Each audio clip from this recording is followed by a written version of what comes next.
What I talked about today was trying to tie together for this audience, which is largely of brand marketers, how compliance with these self-regulatory principles isn't just about pure compliance, which you have to do. It's about building your brand, which is something you'd want to do. And we've seen now that we've been in production for almost a year, more than 30 billion impressions and more than 100 clients, that it's actually really good for your brand because it's giving consumers the transparency and control that they're asking for, and they're rewarding the brands who are more transparent with them because they're more likely to buy from those brands. And they're also opting out much less. And a lot of that is because while some consumers will always fear online advertising and you'll never be able to convince them, many consumers just don't know. And when you can actually show them what's happening in the ad, it's a tremendous confidence building exercise. And as a result, while the interaction rate with the icon is much higher than 1 in every 700,000 people, only 1 in every 700,000 people goes through the whole process to actually opt out of being targeted.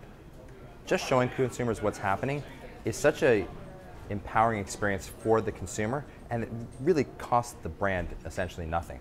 In fact, it's a positive because when you show consumers that you're not targeting on things like social security number, other types of sensitive data, bank account, prescription meds, and what you're actually targeting on is fairly straightforward types of behaviors in terms of what types of content and other experiences you have on the web and how that may make you more or less likely to be interested in a product, it in fact shows consumers that there's a lot less to worry about than what they believe. And what's happened is consumers are getting a lot of things mixed together with confusion around Facebook privacy and location services and these data breaches that have happened with email companies, when in fact behavioral advertising, which is a very, very large segment of the market, is fairly straightforward and innocuous. I'm not saying that the program isn't necessary, obviously, but when you give consumers transparency and control, it's amazing how much more relaxed they become.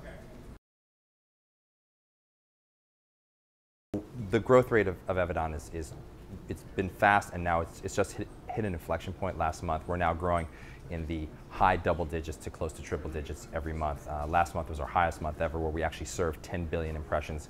We now have more than 100 customers. I think what's next on the horizon is we've launched in Europe. There's a analogous self-regulatory program that's rolled out in the EU, and we launched our first campaigns in the UK last week. So we're going to see very rapid adoption of the icon in behavioral ads in Europe. And then next up for us really is mobile. And so we've got things that are going to be coming down the pipe from mobile soon. I look for news from us by the end of the summer. So we meet regularly with members of Congress, actual senators and congressmen, staff who help them with the regulation, help them in crafting bills, as well as with staff at the Federal Trade Commission, Department of Commerce, and with other advocates in the DC space who are the types of people that members of Congress and the FTC rely on for more information. What I think a lot of folks don't know about the policy process is Congress is responsible for a lot. You're asking a member of Congress to be an expert on a whole number of issues, and what's important is that they have the ability to bring people in to go see them and ask them the questions they need to ask. That's what hearings are for. I think there's a common misperception that a hearing is some type of terrible bad thing. While they're very formal, it's an opportunity for members of Congress to ask questions and find out more information because they can't go on sales calls. They can't hop on a plane and go see somebody and spend a day in New York on behavioral advertising. They don't have that time. So what we're finding as we talk to the FTC, they've become very sophisticated in their understanding of the advertising technology space. They have a chief technologist who's a computer science professor from Princeton. On the Hill, while the understanding across the members of Congress varies, the average Hill staffer is about the same age as your average person that works in an ad agency.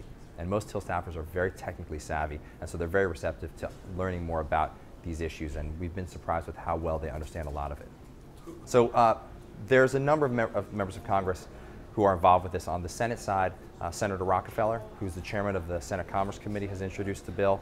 Senators Kerry and McCain have introduced the bill that covers online advertising and privacy. On the House side, Representative Spire from California introduced a bill, as well as Congressman Stearns and Congressman Matheson in the House Commerce Committee have introduced bills, and there are more bills that are coming down the pipe from other members of Congress. The key people you want to look at are senior people on the respective committees and subcommittees in House Commerce and Senate Commerce.